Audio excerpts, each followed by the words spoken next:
Hello everyone, I am Divya Lakhanpal.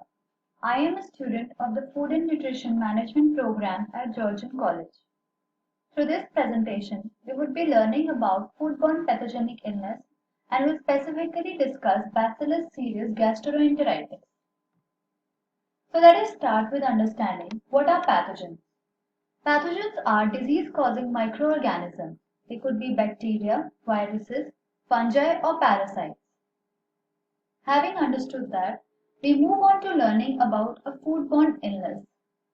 Biological agents such as bacteria, fungi, parasites, their toxins and chemicals could lead to contamination in foods. Consumption of these contaminated foods can cause illness in humans. Symptoms and severity of illness depends upon factors like weakened immune system and age. Bacillus cereus is the pathogen responsible for Bacillus cereus gastroenteritis. So I would like to tell you about this bacteria. Bacillus cereus is a gram-positive rod-shaped bacteria. It forms spores and these spores germinate into vegetative forms under favorable conditions. The bacteria is facultatively anaerobic, which means it can survive with or without oxygen. It produces toxins and it can be found extensively in surroundings like in dust, dirt, soil, or vegetation. It can also be found in food and they can multiply rapidly at room temperature. Bacillus cereus gastroenteritis is the food poisoning caused by toxins produced by Bacillus cereus. The intoxication caused is intense. It leads to inflammation of the gastrointestinal tract and it can cause two types of gastrointestinal illnesses. The mortality is rare in this disease. There are two types of Bacillus cereus infections. The first one is emetic syndrome and the next one is diarrheal syndrome. Now let us discuss in detail about these two syndromes. Emetic syndrome is caused due to intoxication, that is, the toxic already present in food. When the food is kept under favorable conditions for bacterial growth, that is, temperature between 8 degrees to 55 degrees Celsius and pH greater than 4.8 for adequate time, the spores mature to vegetative forms and multiply. Bacillus cereus releases a toxin named cereulide in the food. This toxin is heat stable and is not destroyed by traditional cooking practices. The diarrheal syndrome is a toxin-mediated infection. It occurs when food ingested contains huge numbers of vegetative cells of Bacillus cereus. The bacterial cells enter the GI tract and produce enterotoxin when they reach the small intestine. Released toxin leads to the manifestations of the illness. The cells can be eliminated by heat. Next, we move on to the symptoms of these two types of illnesses.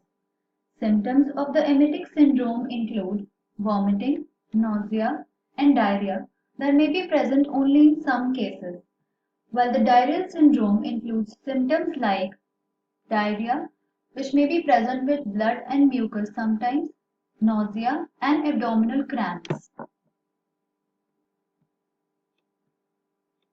In emetic syndrome, the symptoms appear approximately 30 minutes to 5 hours after consuming contaminated food. However, in diarrheal syndrome, the incubation period is around 8 to 16 hours. Now let us talk about duration of illness. Symptoms of emetic syndrome vanish within 6 to 24 hours, while in diarrheal syndrome, symptoms take relatively longer to disappear, the duration being 12 to 24 hours.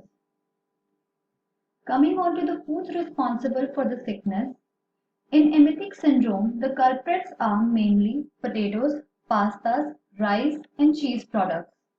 However, foods involved in diarrheal syndrome are vegetables, meats, milk, fish, and soups. Now, let us talk about prevention of Bacillus cereus gastroenteritis. Preventive strategies include averting growth of Bacillus cereus and production of its associated toxins in the food. The Procedures include storage of potentially threatening foods at a safe temperature, that is, either above 60 degrees or refrigerated below 4 degrees Celsius. Cooling prepared foods that are not likely to be consumed immediately at a temperature under 4 degrees Celsius within 6 hours. Reheating foods to at least 74 degrees Celsius before serving again. According to the National Institute of Health, the National Institute of Allergy and Infectious Diseases, and the National Food Processors Association, there are some good suggestions to destroy bacillus cereus. For example, steaming under high pressure, roasting, frying and grilling foods can destroy the vegetative cells and spores. Foods infested with the diarrheal toxin can be inactivated by heating for 5 minutes at 133 degrees Fahrenheit. Foods infested with the emetic toxin need to be reheated to 259 degrees Fahrenheit for more than 90 minutes. Reheating foods until they are steaming is not enough to kill the emetic toxin. Next is an example of bacillus cereus outburst. A lethal family outbreak of bacillus cereus related food poisoning occurred in August 2003. 5 kids of the family fell ill after consuming highly contaminated pasta salad that was prepared 3 days earlier. 3 children ingested lesser quantity of salad due to the presence of a peculiar smell. One of the kids, that was a girl aged 7, suffered respiratory distress and vomiting due to the severity of intoxication. She was hospitalized and had to be ventilated, but she could not be saved because of the liver failure and metabolic acidosis that resulted from bacillus cereus gastroenteritis. Other children too experienced the same problems but to different degrees. They could be cured after proper medical treatment. It took them 8 days to get well.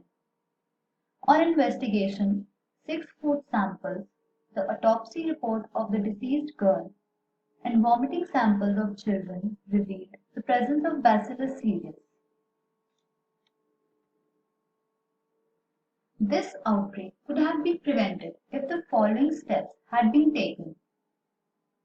Firstly, stale pasta salad prepared 3 days before should not have been consumed, since there was a risk of bacterial growth in it.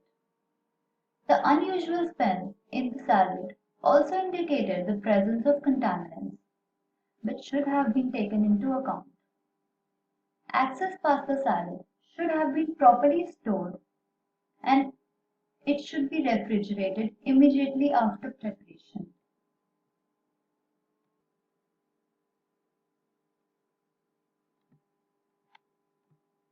From this presentation, we learned that foodborne illness can occur when foods contaminated by infectious agents like bacteria, viruses, fungi, etc. are ingested by humans. The symptoms of the disease could be mild or severe depending upon various factors. These factors could be age, condition of the immune system, quantity of contaminated food eaten, and the number of infectious agents present in those contaminated foods. There could be various other factors. These diseases are preventable if the equipment used are properly cleaned and sanitized, food is stored in conditions that hamper microbial growth, appropriate cooking techniques are used, and good personal hygiene practices are followed.